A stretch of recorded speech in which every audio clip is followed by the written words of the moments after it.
ಮಹಾಶಿವರಾತ್ರಿಯ ಶುಭ ದಿನದಂದು ಶ್ರೀ ಕನಿಕಾ ಪರಮೇಶ್ವರಿ ದೇವಸ್ಥಾನ ಶ್ರೀರಾಮಪೇಟೆ ಸುಮಾರು 235 ವರ್ಷಗಳಿಗೂ ಹೆಚ್ಚಿನ ಪುರಾತನ ಇತಿಹಾಸ ಇರತಕ್ಕಂಥ ಈ ದೇವಸ್ಥಾನದಲ್ಲಿ ವಿಶೇಷವಾಗಿ ಈ ದಿನ ಅಮರನಾಥನ ಒಂದು ಗುಹೆಯನ್ನು ನಿರ್ಮಾಣ ಮಾಡಿ ಒಂದು ಲಿಂಗವನ್ನು ನಾವು ಮಾಡಿದ್ದೇವೆ. ಇದೇ ಮೊದಲನೇ ಬಾರಿಗೆ ಅಂತ ಕೇಳ್ಪಟ್ಟಿದ್ದೀವಿ. ಇಷ್ಟು ದೊಡ್ಡ ಲಿಂಗ, ಅಗಲ 2.5 ಅಡಿ, ಉದ್ದ 7 ಅಡಿ ಅಷ್ಟು ಲಿಂಗವನ್ನು ನಾವು ಈ ದಿನ ಪ್ರತಿಷ್ಠಾಪನೆ ಮಾಡಿದ್ದೀವಿ. ಇದರ ಜೊತೆಗೆ ಅರ್ಧನಾರೀಶ್ವರನ ನಾವು ಈ ದಿನ ಪ್ರತಿಷ್ಠಾಪನೆ ಮಾಡಿದ್ದೀವಿ.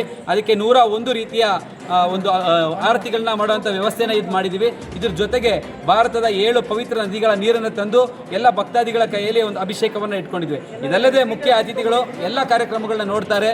ಮೈಸೂರು ಜನತೆ ಹೆಚ್ಚಿನ ಸಂಖ್ಯೆಯಲ್ಲಿ ಬಂದು ಇನ್ನೊಂದು 5 ಗಂಟೆಗಳ ಒಂದು ಪ್ರಯತ್ನ ಇದೆ. ಇದು ಅದಾಂತರ ಕರಗತೆ ಇಲ್ಲಿ ಹಿಮಲಿಂಗ ಅಂತ ಹೇಳಲಿಕ್ಕೆ ಇಷ್ಟಪಡ್ತೀನಿ. ಆದಷ್ಟು ಸಾಧ್ಯವಾದಷ್ಟು ಬೇಗ ಬಂದು ದರ್ಶನವನ್ನು ಪಡ್ಕೊಳ್ಬೇಕಾಗಿ ನಾನು ಕೇಳ್ಕೊತಾ ಇದ್ದೀನಿ.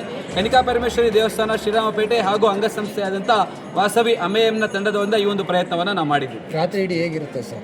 ಒಂದು 7 ಗಂಟೆಗಳ ಕಾಲ ಇದನ್ನ ಇಡ್ಬೋದು ಅಂತ ಹೇಳಿದ್ದಾರೆ ಸರ್. 7 ಗಂಟೆಗಳ ಕಾಲ ಅವಶ್ಯಕತೆ.